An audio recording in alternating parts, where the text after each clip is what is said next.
Welcome to Who Cares, the podcast that embarks on a profound journey into the heart of empathy and indifference in our modern era. Each episode of Who Cares brings you insightful conversations with a diverse array of guests from various industries and walks of life. But Who Cares goes beyond individual stories.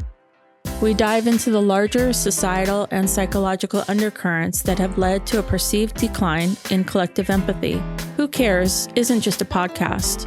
It's a powerful call to action for reigniting the spirit of empathy within each of us. Let's find the answer to who cares together. Welcome to Who Cares. Today's conversation is about much more than therapy. It's about identity, authenticity, emotional resilience, and what it means to become a therapist during a time when social media, performance culture, and constant noise can sometimes pull people further away from genuine human connection. My guest today is Ghadir Saad, an associate marriage and family therapist and an associate professional clinical counselor providing psychotherapy in Southern California. What stood out to me immediately about Gadier is the depth and thoughtfulness she brings into understanding people. She talks about growing up in a large Middle Eastern family where connection, community, resilience, and emotional complexity shaped the way she understood relationships from a very early age. Today, we're going to talk about becoming a therapist in modern culture, how new clinicians navigate social media, imposter syndrome, endless therapeutic modalities, and the pressure to appear confident before they actually feel confident. We're also going to talk about authenticity, emotional courage, and why healing still requires something deeply human underneath all the techniques and theories. Because at the end of the day, therapy isn't just about knowledge, it's about whether another human being feels truly seen when they sit across from you. Amazing. I love that.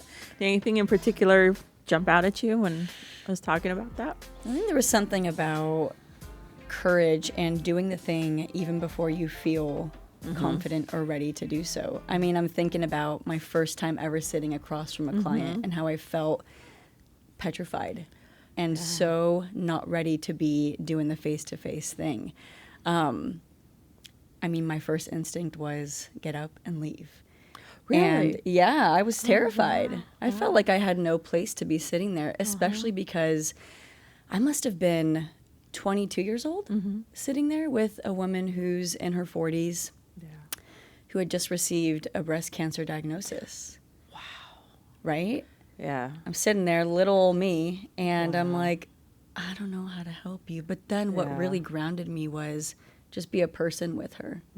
Just witness her pain and her grief and the huge shift in identity that's about to come. Yeah. And once I kind of brought myself back there, it felt instantly easier to just be present with her. Yeah. Do you think she understood what was happening? No. No. And I think that's one of the hardest parts is that it's so internal because I could be freaking out right now in this moment and I don't know that you'd be able to tell. You know, and I feel like in my mind, I just want to scream like, please help me. I don't know what I'm doing. I want this to stop. Yeah.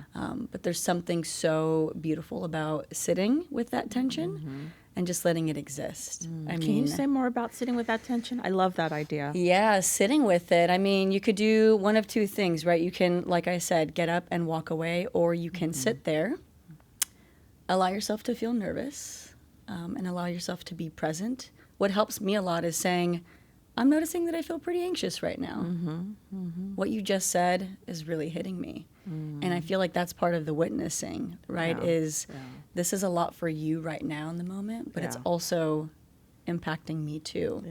And that's what I really do appreciate about therapy is allowing another person to be impacted by your story. And that's who I am as a person too. I mean, I want my experiences and my suffering or even my successes to just be seen by another person, you know? So how do you know, it sounds like you feel somewhat comfortable revealing personal information. Yeah. How do you know when and how and what to reveal? That's a great question. I feel like at the end of the day, I always use my clinical judgment to determine, is this going to be beneficial or detrimental to the client if I say this thing right now? 9 times out of 10, I feel that people come to therapy not because they want advice, but because they want to just be less alone in their stuff, right?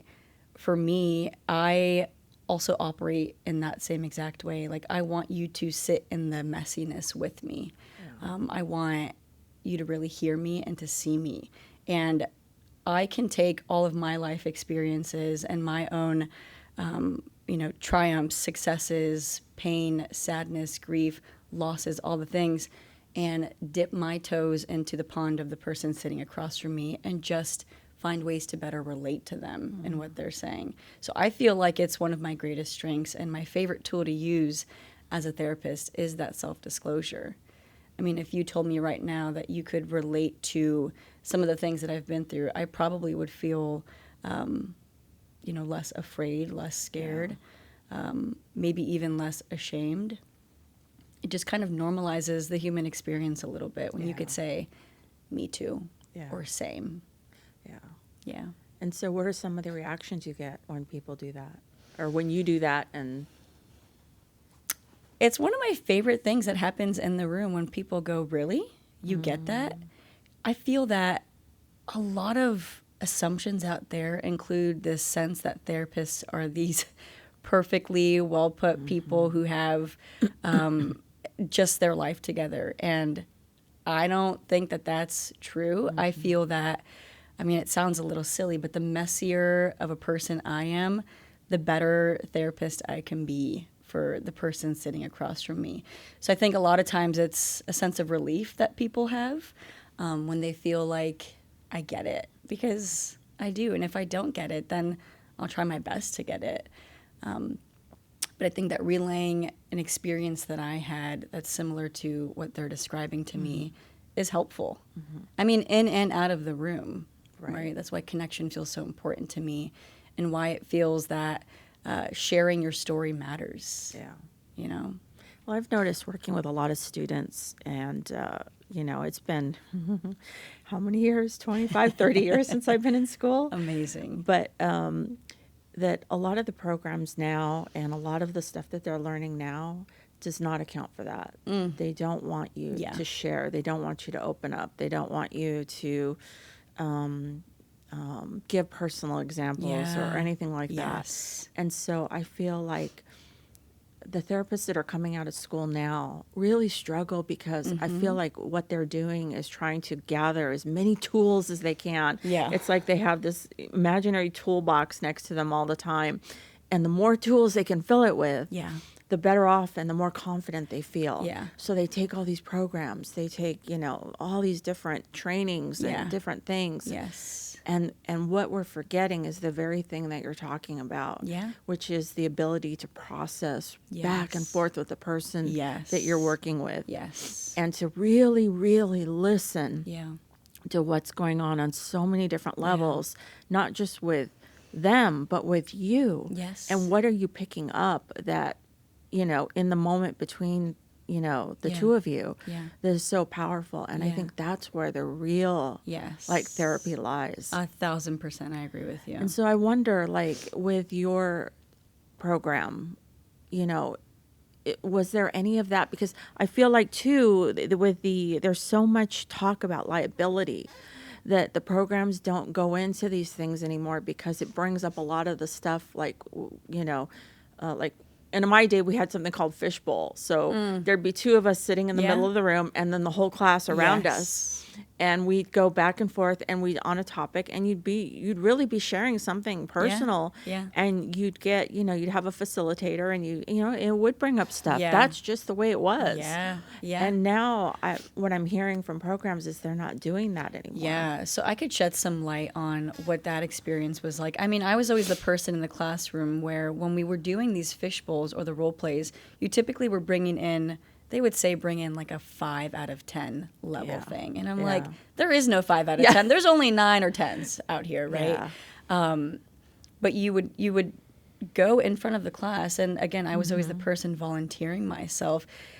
Here's the thing about that. You're using your real life stuff. And I'm all about other people witnessing your pain and your stuff and your story. So you would have a whole classroom full of people watching you share these things. I'm not sure exactly what your thoughts are on this. I find there to be a lot of pros, but also a lot of cons to this too.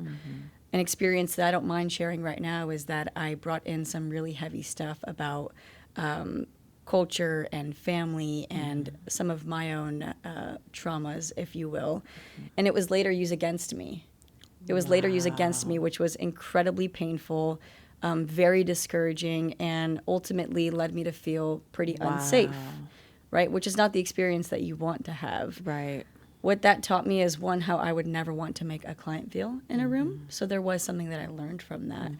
But I think it did sort of initiate a shift in the program of bringing in fake material, if you will, right? Kind of using something like a vignette to practice the skill or to use the intervention or use the tool. I mean, I'm not about that, right? I like the heart-to-heart stuff. Right. That's where you really learn, just like you were saying. But there was a huge risk that came with doing that. Right. And it's awful. But I think it was all about facilitation as well. Because I know when we had these fish bowls, we had to sign something. That we weren't, nothing leaves this room. You know, this is for learning purposes. This is for, and these feelings may come up, and, you know, just so you know, this is the way it is. And I felt like we were contained in those moments because we had a good facilitator, somebody who knew how to do that. And I do feel like that's missing from these programs. I do feel like that too. And to your point of a lot of programs emphasizing not self-disclosing. Right. I mean, my thought is when you're sitting with the client, stuff is bound to come up. How could it not? Right? I mean, I don't operate from the blank slate kind of approach. I am a whole person with a story, with a family. I come from a larger collective, group of people. I'm a person. And when I'm sitting with the client and something is poked at me, I'm not, okay, let me shove this down. I'm like, this is coming up for me. Now, what do I do with this? What do I do with this? But there are people who can kind of suppress that, and there's nothing wrong with that. I feel everyone is kind of different in their own way of how much they like to self-disclose. But one of my top values is authenticity, and that means, me, myself, and I are showing up in this room and sitting right across from you. And that's where I feel most comfortable. In fact, it's harder for me to be a blank slate. Well, I used to tell, and I'm sure it's probably not super acceptable these days, is I used to tell my students that I felt like therapy was a lifestyle, not a career. Well, I felt like being a therapist meant that it's 24 hours. You can't turn it off. No. I don't go home at the end of the day and shut off work and, do my regular stuff. There are times my clients come up in my psyche, my thinking, my dreams, my whatever. And it's supposed to. I feel like that's how therapy touches us. And I think the fact that a lot of schooling now and education now doesn't emphasize that is really important, because it denies a part of you that's really happening. And there's a richness that comes from that, not only for your client, but for you in learning how these things, I mean, if you use it in a proper way, if you take it to your own therapy, if you, try to make sense of it, if you journal it, if you have different outlets to express it and understand it, I think it's very powerful. But you know what? The hardest part that I found with being in grad school, I mean, I'm almost 2 years removed from it, but I'm still doing the job now and working toward the 3,000 hours. You're in grad school, right? You're doing the fish bowls and the role plays in class. You're doing the actual work in your practicum internships. You're going to supervision. And then some programs require that you go to your own therapy too. My program required 40 hours of doing your own personal work, which I think it should be way more than 40 hours. You are in a constant state of processing. That was really hard for me, especially because at that point in my life and the way that the world looked at the time, I was always in my head. I was always intellectualizing. I was always trying to make meaning and make sense out of what was happening for myself in the classroom, in the therapy room, in the world. That was a lot. And I feel like if I didn't have the amount of support or mentorship or incredible supervision that I did have, I don't know how I would have gotten through that. You know, so I think there is something incredibly beautiful about therapy being a lifestyle. But what happens when it becomes too much? Right. And that's the part I feel like I was not prepared for in grad school, was how taxing and how many days you would end the night with feeling very spent. Right. You know, so compartmentalization in that regard matters. It can't be the only thing. Right. Right. Well, yeah, that's what I mean by you have to figure out a way to incorporate that into your life, or to even realize that that's happening. Yeah. And a good supervisor, a good teacher will tell you, look, this is going to happen. Yeah. This is how to prep for it. This is how to Exactly. take care of yourself. Yeah. You know, this is how to turn it off if you Yeah. need to. Yeah. Or all the different things that you need to do, because you really do have to Yeah. take care of yourself in those moments. You said something about dreams, right? And I my hope is that my clients don't come in and think that for 50 minutes once a week, I'm with you and I think about you, then you go off into the world and you're kind of just cut off to me, right? Like, I think about you on the days that you're taking your exams, or when you have your driver's permit test, or whatever that might be, or the day that you're getting married. But I had a supervisor tell me in my practicum, the minute that you start excessively dreaming about your clients, you're doing too much. You're working too hard. You're probably working harder than your client is at that point. Yeah. So it's something that just always stood out to me. And again, Interesting. I think Yeah. that's the beauty and the power of having a supervisor who will share these hard truths with you. Yeah. Yeah. And I think as a young rookie in grad school, you're so consumed by everything therapy related that you almost think that's the norm. Right. And it is for that point in your development. Right. And also there's limits, and there should be limits to it, because you're a person and you have a life to live too. Right. Well, it's all in how you, again, protect yourself and take care of 100%. yourself and Yeah. understand it. And Yeah.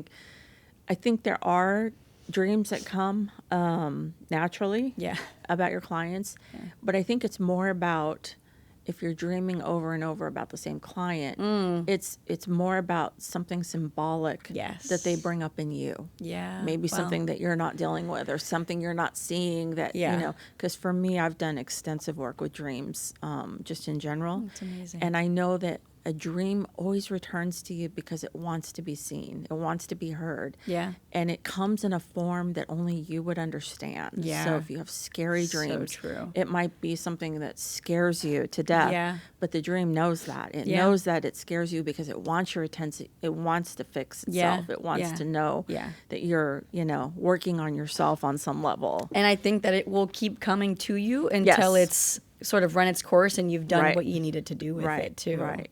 The same, I think it's the same dynamic with relationships.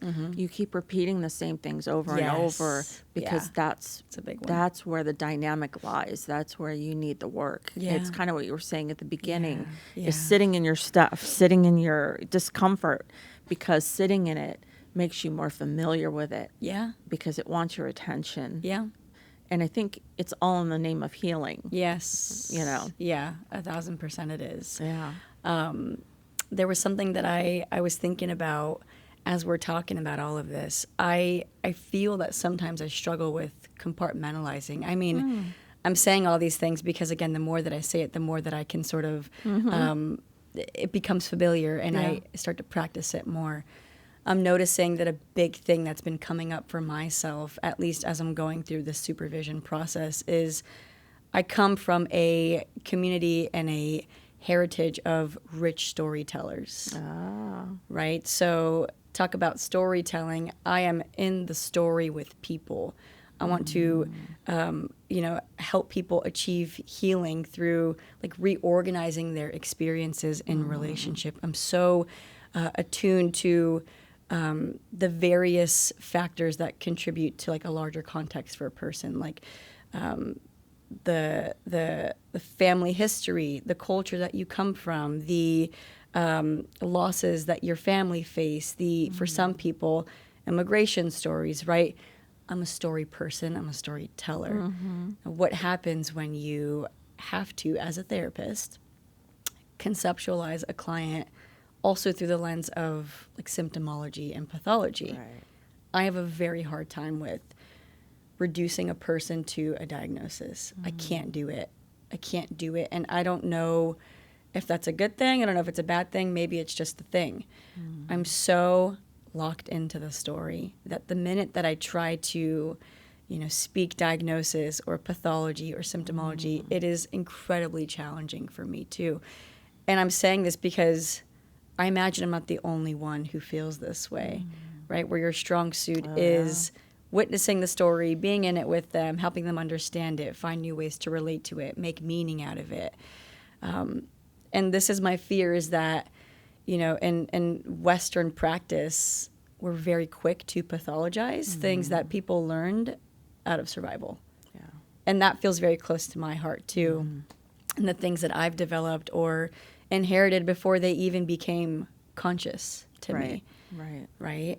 It's just a soft spot for me that I find I'm still sort of navigating actively in supervision today. Right. So you still feel quite a lot of pressure to 1,000% to do that. Yeah. To talk about symptoms, Yes. to talk about pathology, 1,000%. 100%. And I am so grateful that I have a very culturally attuned supervisor who helps me understand these nuances, and that we are not reducing a person to a diagnosis. Rather, it's really helping us and informing our work with them and their treatment. We have to conceptualize them also through, what's presenting in them. Right. But for me, I kind of just reject everything about the DSM. I mean, I'm not a huge fan of it. I see why it's there. Yeah. And I obviously utilize it. Yeah.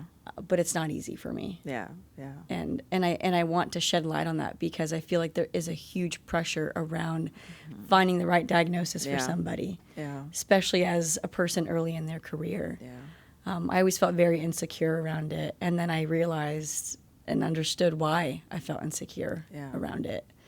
And I will say that out loud. Well, I think everybody feels that way on some level, because when you're pursuing psychology, psychology doesn't have a home.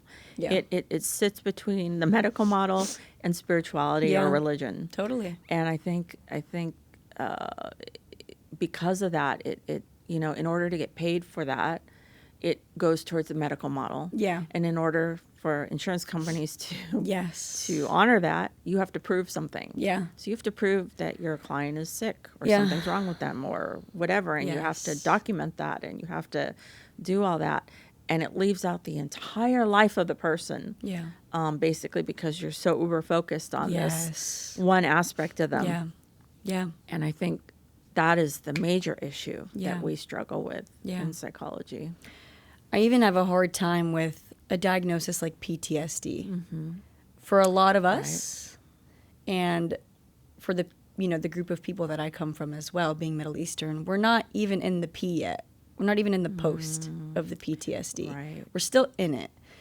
It can feel incredibly damaging and hurtful and discouraging. It discounts, doesn't it? Yes. When a label, and I tend to call them labels, again, I know why they're there, but I tend to call them labels, right? When something like PTSD is thrown at us, or like this label is just slapped onto us, when our hypervigilance feels justified, and what happens if we're not hypervigilant, right? With the threat around us. So there's things that I find to be adaptive and, out of survival and necessary, that maybe another individual might look at that and say, nope, that's PTSD. That's PTSD. Yep.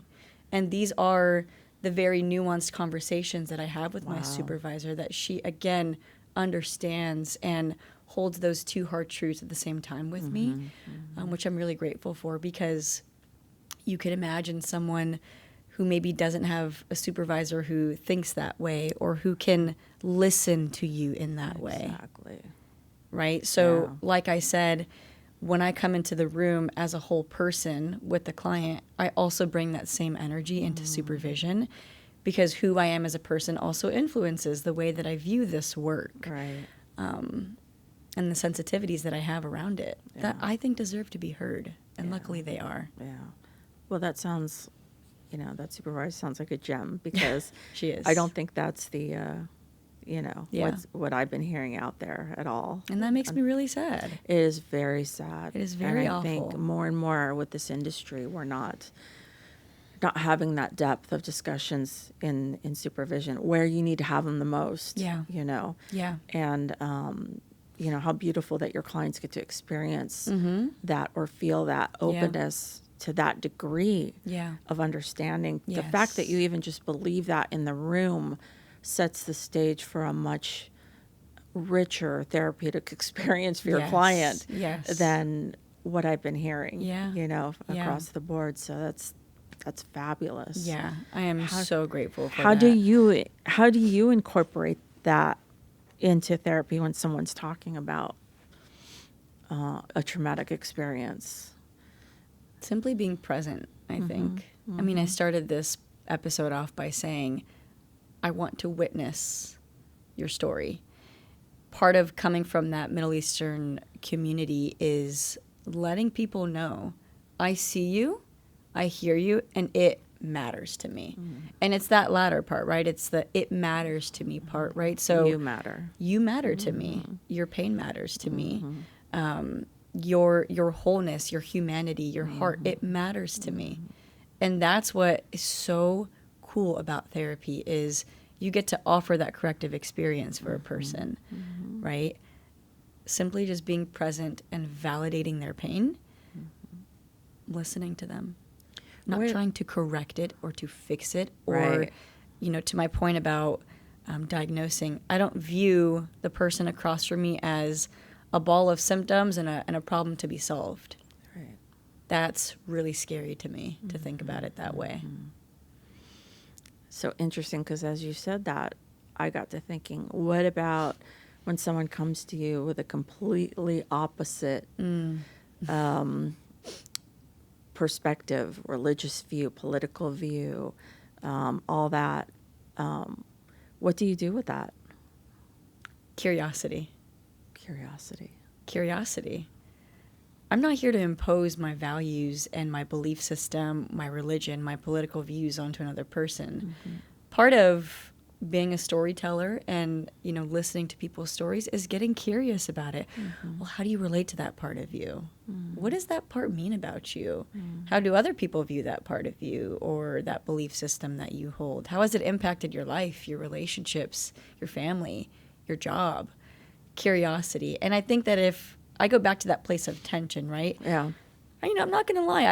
I've sat with people before who are very opposite of me as a person. And you feel that, you could label it as countertransference. You feel that fiery, those fireworks just kind of go off in your chest. That's telling you something, be it I'm uncomfortable, I feel nervous, I don't know what to say next. I just fall back on curiosity. It's like the number one way to get to learn about a person. Yeah. Get to know someone. But it's hard. And what do you do with those kind of internal feelings while they're happening? Find ways to ground myself. My hands are in my, I have my nail in my palm right now, and I kind of just poke at it a little bit.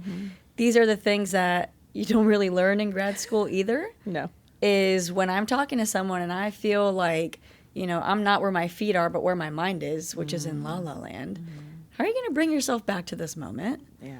And I'm still learning how to do that. Yeah. But I typically will prioritize reflective listening, which is like therapy 101 and the skill that you learn first. Oh, it sounds like that's really hard for you. So going to something like that. Taking a sip of water, which is what my supervisor taught me to do. Fiddling my feet, just kind of doing something that reminds me that I'm here in this moment. Yeah. Because to sort of wander off is very common. Yeah. And what I think a lot of people also don't talk about. There's so much about therapy that people don't talk about. It's so true. It can be so isolating. Yeah. Oh, absolutely. And especially post-COVID. I think with more and more people doing telehealth and not being in the office, you don't even have the opportunity to have these, conversations in the hallway or in the kitchen or the staff room with your colleagues because you're not in the same place. Yeah. And you come out of a difficult session, you're by yourself, and it's like, woo. Yep. It's a lot. It is a lot. I could not imagine doing this job alone. Yeah. I couldn't. Yeah. And I grew up always around people in a room. I mean, I was never alone in any room that I entered. And it's the same with my job. I mean, therapy is already, or can be at least, a very isolating career to enter. That if you're not surrounded by people, if you aren't in community with other people while doing this, gosh, I can't even imagine what that would feel like or be like. Yeah. You know? So do you think you've always been a therapist? I think I've always been a therapist. Uh-huh. I think I've always been a therapist. I think I've always been pretty observant about people who are around me. Always been very curious about my family's story. Asking all the questions that I don't think people ask otherwise, right? Asking my parents about what it was like for them when they moved to the States, or what it was like to, my dad has a really cool immigration story. And I'm like, tell me about that, right? Yeah. How was that for you? That sounds really scary. Oh my God, were dogs really chasing you? Like, this curiosity is a part of my being. And I've always felt like I wanted to know people and understand them. That matters a lot to me. And I don't know if it's because I've always wanted to be understood myself too, which I do feel very understood by the people around me. I feel very held and supported. But I think I've always been a therapist, which is not very common, in the Arab community. Really? Yeah, it's not very common. I mean, you think about mental health, and I think there's this stigma around it, in that if you go to therapy, then you're crazy. Yeah. I don't like to use that word, but if you are going to see a therapist, then something must be really wrong with you. Something's wrong, yeah. Or even worse, but you look so fine. Yeah. Why do you need to go to a therapist? Right. Absolutely. Like, yeah. My parents are very quick to say things like, my chest hurts, I have a headache, Yeah. my body's aching. Yeah, the somatic symptoms. Symptoms, that are right? much more acceptable. Which is common across so many cultures. Oh, absolutely. Yeah. And easier to put your finger on than, I think I'm feeling really anxious because of this, and my job, and my boss, right? Like all these things. I'm like, no, that's anxiety. Yeah. Anxiety. That's why I think psychology fits so much better in the storytelling, spiritual, Yeah. religious area than 100%. medical. Because, 100%. Yeah. See it way too often, but with this being a rare thing that people seek out in my culture, there's like so many pros to it, but there's also so many cons. Feeling chronically misunderstood in what I do for work. But if I said I'm a doctor, there's like so much more emphasis around that, or praise, or things like that. But that just contributes to why I want to keep doing this, and it motivates me. That's wonderful. Yeah. So then you get to be the example. I do for others. Yeah. And it's becoming, I guess, more common. I think it's becoming more normalized. Conversations around mental health and mental illness and struggles in general are becoming more normalized, at least in my family. Yeah. And I'm seeing the rise of so many Arab therapists on social media. I mean, I could name a bunch right now. Wonderful. Which is super encouraging. Yeah. Because we don't want to send the message that you have to keep it to yourself. Right. No, you have to say it. Yeah. Saying it out loud makes it real. And I get, maybe that's why people don't want to say it. Yeah. Well, I think cross-culturally, through many languages, and we're starting to see more and more because it's become such a big thing. I think too. One of the things I wanted to talk to you today about was social media, which I think has become huge with mental health. I mean, there's so much out there about mental health. Yeah. Good and bad.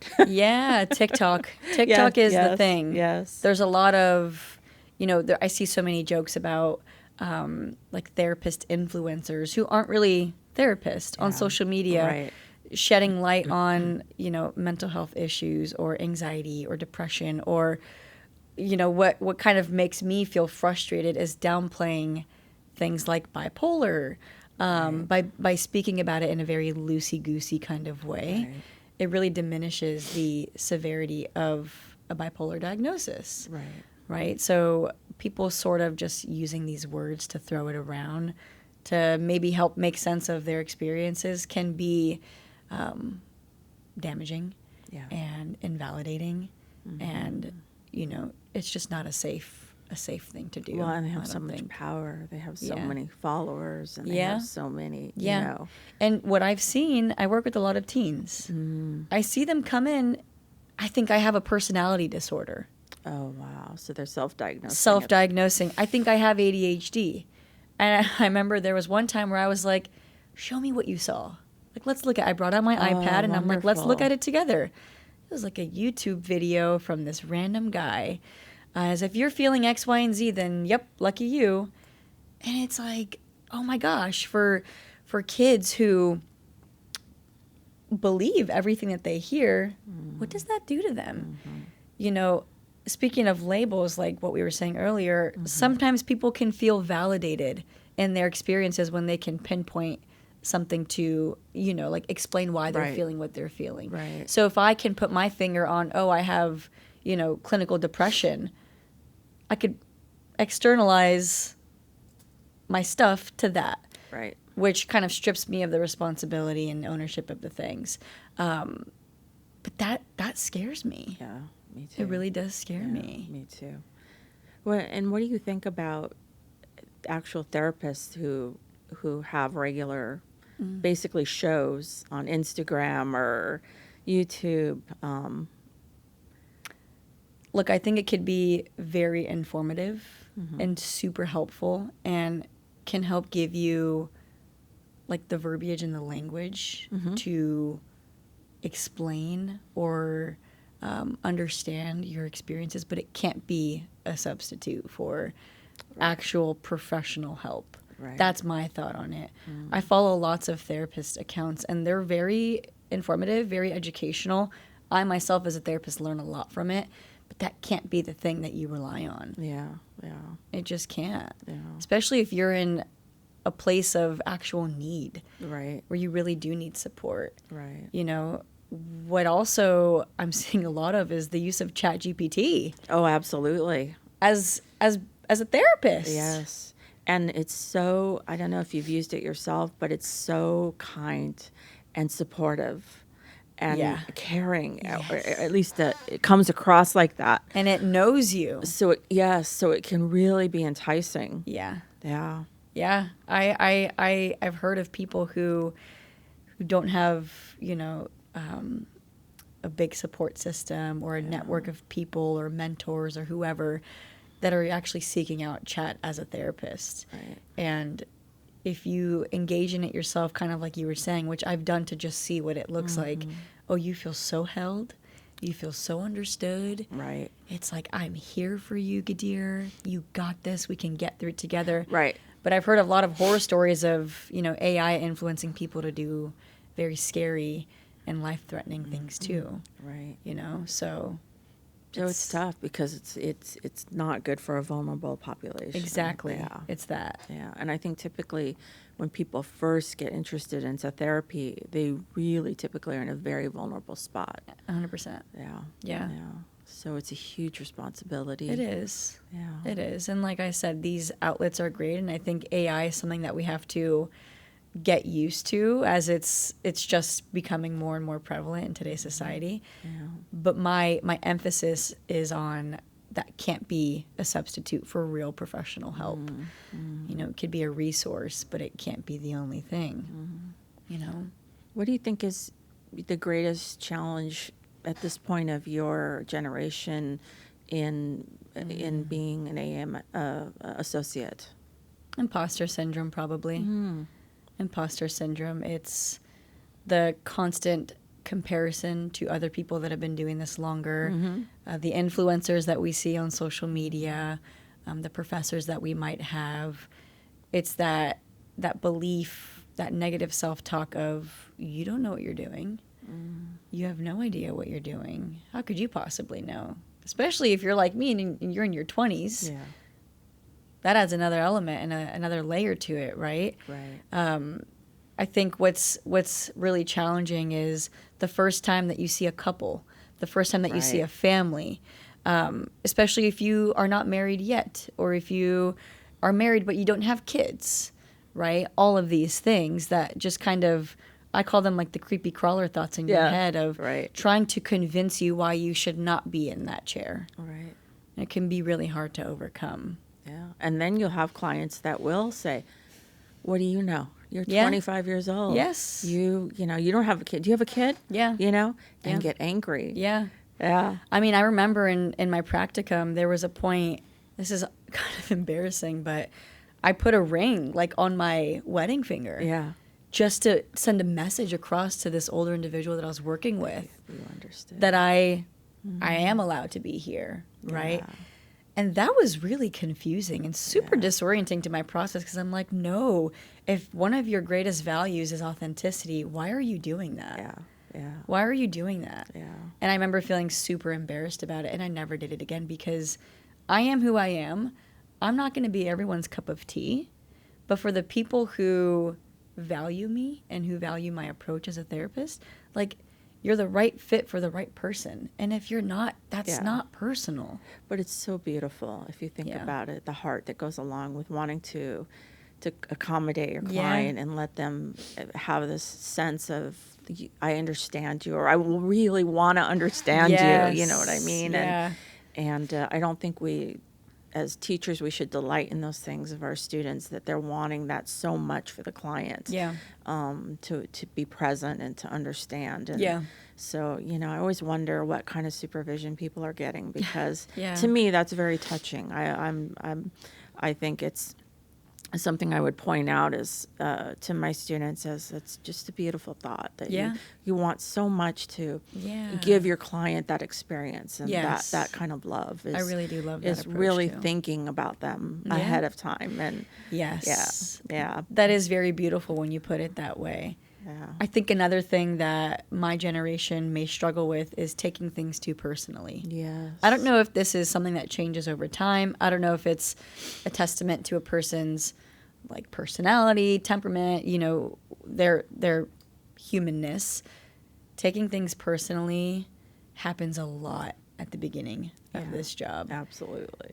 You see a client, you invest in them, you're supporting them, you're walking alongside them, and they don't come back the next week. Right.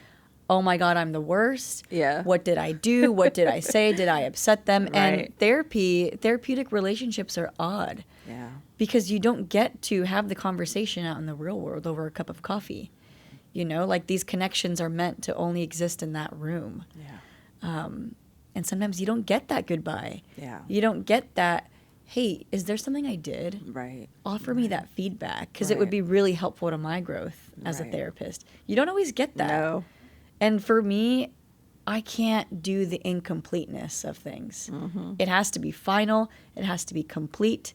But gosh, will this job teach you how to just tolerate that discomfort? Right. Oh, yeah. That There's distress. a lot of that. Firework feeling that I was describing. Yeah, it's so true.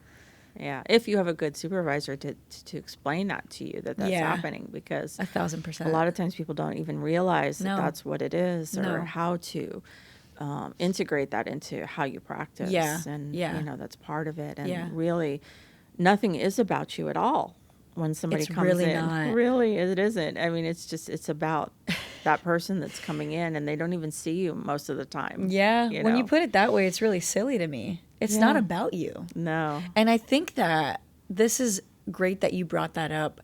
I have found myself, and even, you know, my colleagues and my coworkers and I, you go into a session, you're like, I'm going to bring in this, we're going to go here, I'm going to like link their past to their current functioning and patterns. Okay, you might really want that for a client, but they might not be there. This is literally their process. Yeah. And that is both relieving and encouraging, and also super frustrating, because you really want this thing for them. But it's not about you. No. So it's funny because we'll come out of session being like they're just not there yet. Yeah. But then like 2, 3, 4 months later, they do the thing, and you're like, there we go. It happened, and it was on their timing. Yep. Which is super fun. Yeah. It's great to realize that in its moment. Totally. Yeah. And that's what I fear most about this therapist tool bag that people carry, is that it's just to calm their own inner feelings or you know, fears that they can't handle the client, you know, to have an answer, you know. Someone in grad school told me, it might have been one of my professors. Yes, it was a professor. You are the intervention. Yes. You can bring in the invisible tool bag, and for a lot of us early in our career, let me bring in those, I think it's like the greatest cognitions hit list, right? Like a list of negative and positive core beliefs. Yes. Let me bring in all the worksheets from Therapist Aid that I can pull from under the sun to just have it there just in case. Right. So I can like rely on that if I Right. black out or if I freak out and need something to pull. You Right. are the intervention. Right. Right. Like I promise you, just you sitting in that seat across from this person will work wonders. Absolutely. And that's why authenticity matters so much, to me at least. Yep. You know? Yeah. So I hope that more people can remember that. I hope so too. Yeah, and that I feels hope it's, huge. I hope it's taught more in Yeah. super. Do you notice that across the board in your supervision with your colleagues? That you are the intervention? Yeah. That idea? Do they allow that, or do they? Yeah. Oh, wonderful. Yeah, like pulling from your own strengths and finding a way to utilize that in the room. Yeah. Yeah. Of course, if there's interventions that we can pop into session every now and then that we think could be helpful, like the Johari window or using the sand, which I love the window. Yeah. My supervisor taught me about that one. But the sand tray, right? Like doing all these things. Right. Great to have. Yeah. But I think there is so much more that we can do, and bring out of ourselves to enhance the therapeutic experience for people. Because like I said, people are coming because they want someone to be joining in with them into their emotional landscape. You know what I think about? So in my middle school robotics class, there's this assignment that they make you do. I'm not sure if everyone has done it. My generation certainly did, where you have to create kind of like a Mars little landscape, right? Wow. And your robot has to go from point A to point B, from the start of the board to the end of the board. It's going to go over a bunch of rocks, little, molehills, little mountains, all the things. I wasn't a science girl back in the day. I still am not. I'm a therapist. My robot never got to the end of that platform. And when I think about therapy, I swear my mind goes back to that little rocky landscape, because that's what therapy is. Yeah. You're kind of gearing up, you're getting your robot to start at the edge of the board, and you're going across the board, right? You're getting curious about, what's that mountain over there? Why is it so bumpy over here? Oh my God, there's a hole right there. Right. You're just bumpy road, right? Bumpy road. Right. What feels really cool about therapy, and the fact that I go back to that board every single time, is getting to the end of the board. Finally. Yeah. So I never got to back in the day, right? But that's what I imagine therapy being. You're just jumping into another person's emotional landscape. Right. And yours comes with you. Right. And you're witnessing, which is different than making the robot do it. Yeah. Yeah. And you're not even driving the robot. There was an analogy that someone taught me. So many people have taught me so many things. Your client is in the passenger seat. No, the driver's seat. The passenger seat, there's no steering wheel there, right? Right. You're sitting in the passenger seat or in the back seat, and they're driving, and you're just, the highway's over there, Yeah. Oh, the exit's over there. You missed that exit, Right. but you're not driving the car. Right. Right. You're not, driving this robot. You might be facilitating like the direction that you're heading in. Yeah. The problem is the client can crash and you're in the car with them. Yeah. You feel the crash. You do, but I love that. I love that. That's impact. That's impact, because if you didn't feel that heaviness of the crash, then Right. Right. Right. So you don't feel fearful to feel the crash. I feel fearful. You do. I do. But I know exactly who I can turn to help process the fear.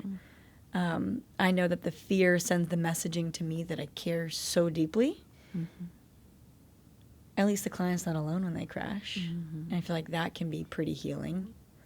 Like healing happens in safe relationships. Yeah. And I like to think that I'm a safe person for my client. So if you're crashing, I'm crashing with you. Yeah. Let's just figure out how to get out of the car. Yeah. But yeah, I think and that kind of highlights this, personal responsibility that we have to our clients too. That is the magic of therapy. It's so magical. It is. Yeah, it really is. I love it. Yeah, I do too. Yeah. So you said you're a storyteller. I am a storyteller. You have any stories? Oh, man. I could tell you about the time that I walked out on a client because That'd of be the great. fear that we're talking about. Great. It was in practicum. So I worked at Cancer Support Community over in Sierra Madre.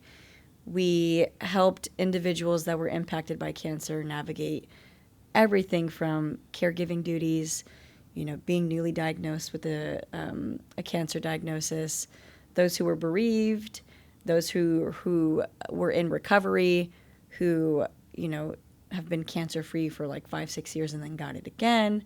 I was terrified. I was told, don't go for the hardest thing in your internship because it will be hard regardless of if you're in a school setting, if you're working with grief, addiction, eating disorder, whatever it might be. And I was like, yeah, cool, I'm going to go for the hardest thing, which was grief. A grief that makes you confront your own mortality. Absolutely. Which was a lot while I was experiencing this like larger collective grief from the community that I come from, right? Sitting in a room with this man whose wife was diagnosed with cancer, and he was, flat affect, right? Emotionless, numb in his face. For me and where I come from, because we're storytellers and how we speak and move and emphasize certain words matters. Okay, a still face means something is wrong. Right. And at that point, if your face is flat, it means I did something wrong as a new therapist, right? Sitting with him, and I remember I was in a room with no windows, which was just a recipe for disaster anyway. And he's just staring at me. And I remember that feeling in my body, just fireworks, fireworks, fireworks. And I was like, I can't be in this room with this guy right now. I have to get out. Like, those creepy crawler thoughts were just saying, get out, right? Oh, and so I did. I walked out on a client, my first ever male client, too. Wow. Who clearly was in such a state of pain and panic and fear. And, gosh, like his whole world had just flipped upside down, and I made it about myself. So I remember I walked out and I went to my supervisor's office, and she was like, what are you doing here? I can't be in that room. And she's like, yeah, you have to be in that room. Like, go back. I was like, no, you don't understand. I'm not going back in that room. Wow. She's like, now's not the time to start crying, because I could feel myself just getting super flustered. She's like, go back in that room, tell that man that you don't feel well, and come right back. And I did so. I went into that room. I told him I didn't feel well, and I apologized, and I said, let's reschedule. And I went to her office, and I just lost it. And I remember never wanting to step foot in a therapy room after that. That's the feeling that I feel like we don't talk about enough, is this panic, this urgency and emergency state that we get into when we feel scared in the room. So I sat there and I cried, and she ended up calling my other supervisor, and we talked about it and processed it. And ultimately I was like, I thought the guy was mad at me. Like, I thought I did something wrong. Come to find that he was just, going through one of the hardest points of his life. So I never did that again after that, which is good. And see, I would have said, I think that you were channeling what was going on with him, because he wasn't able to feel it yet. Yes. Yes. And that's how bad it was for him. Yeah. Yeah. 1,000%. And that's why I like countertransference, as hard as it is. Yes. And as much as it stresses me out sometimes, this is coming up for you, for a reason. Yeah. Coming up in you for a reason. And it's like that question that I said earlier, what are you going to do about that? Because if that's how I'm feeling, you're so right. That must be how the client's feeling. But like times 1,000. Yeah. And that's so interesting, because that stuff comes later. You get wise to it, and you know how to use it, and that becomes skill. Grist for the mill for some incredible therapy after that. Once you get. But it's so ironic, because when you start out as a therapist, I remember back in the day, those are some of the hardest clients I think I've ever had in my life. Totally. Somehow are attracted to you, and you get the clients that are dealing exactly with what you need to be dealing with. Oh gosh. And it puts the pressure on. That's a whole another conversation. The hypocrisy that you could feel sometimes. Yes. Which in the workplace that I'm at, we have conversations about this, which is so crucial to the process and your growth. Yeah. You know, it's that feeling of like, do as I say, not as I do. And I think that's what feels sort of like, it just humanizes the experience of therapy for me. Yeah. That like, this is really hard for me and it's really hard for you too. And like, it can be hard for the both of us. Yeah. But just because it's a hard thing for me right now doesn't mean that I'm, you know, less qualified or competent to be in this position. Right. In fact, it might make me more effective because I really get it. Yeah. But it's super challenging. Yeah. I mean, I don't know anyone who's really, I mean, therapy is a practice, right? I don't know anyone that's like mastered that skill of, or that like narrative of, oh my God, they're like poking at the thing. That's my thing that I've not touched in months. Kind of dusty, right? Yeah. We're people. Absolutely. Oh my gosh, like we're people. Yeah. But I guess it's knowing what to do with that when it comes, you know, yes. or knowing what your limits are, because I think you can only take the client as far as you're willing to go. Yeah. Yourself, right? Yeah. And that's part of our duty and responsibility too, is knowing what you have tolerance and capacity to work with, right?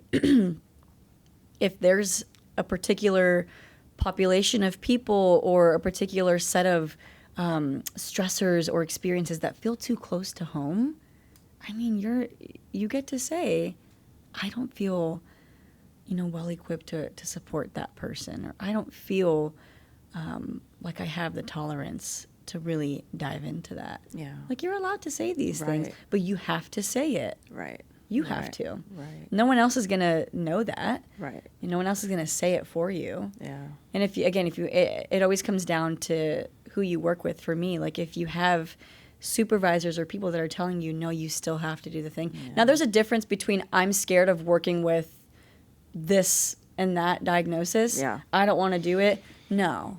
You know, like, push yourself a little bit. Challenge yourself. Yeah. Don't just stay complacent. Yeah. But if it's like beyond your threshold, you got to say something. Yeah. Because that can feel damaging. I think for me, when I got in the industry, I was so excited. I felt so thrilled, like, just to work with anybody, you know, and like you said, challenge yourself. And I learned so much by working with the hardest, most difficult, maybe the clients I was afraid of the most. Like, I was sure I was going to work with couples. Yeah. And once I started working with couples, they were my favorite. Yeah. Absolutely. So much happens in the dynamic with couples. True. It's unbelievable. Yeah. Yeah. Yeah. And I think that this is that shying away from that we're talking about. Right.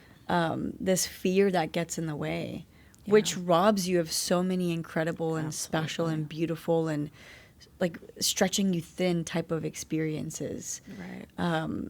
There's a lot to learn from working with the clients that you're most afraid of working with. Oh, I think so too. Like, I like the idea of diving head into it. There's a type of challenge that makes me feel discouraged, right? And that, like, ooh, I think they're making me feel like really insecure about myself or, you know, super incompetent, but do something with that. Again, like, all of this is coming up in you for a reason. Just do something with it and see what happens. Yeah. That's all you have to do. Yeah. Take it to supervision. I mean, that's why you have 3,000 hours to work on before you take that test and get licensed. Right. This is actually the best time to make mistakes, to, you know, go through those ebbs and flows of what feels good and what doesn't, and what makes you feel excited or what makes you feel really nervous and anxious. Yeah. You know, I don't like to feel anxious, especially in my workplace or in my job. But I can get curious about that part of me. You know, why am I anxious? Yeah. And it teaches you a lot about yourself, which is so humbling too. So yes, the therapy process is about the client, but like, you're also learning so much about yourself through it too. Yeah. Which is a gift. Yeah. Really, so what would you want a budding associate to know? What would be your best advice at this point? Build community.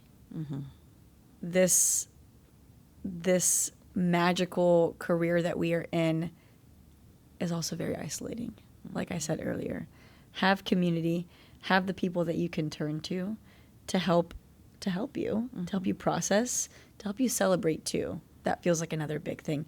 Celebrate your successes as an associate. What I still do, I have about 300 hours left before I can take the exam, which is pretty close. Yes. Every 500 hours I celebrated. That's a since great I was in idea. grad school, right? So when I hit 500, when I hit 1,000, celebrate it, because these are, blood, sweat, and tears that go into Huge milestones. this process. It's a huge milestone. Yeah. So celebrate, build community, and do it even if you're afraid.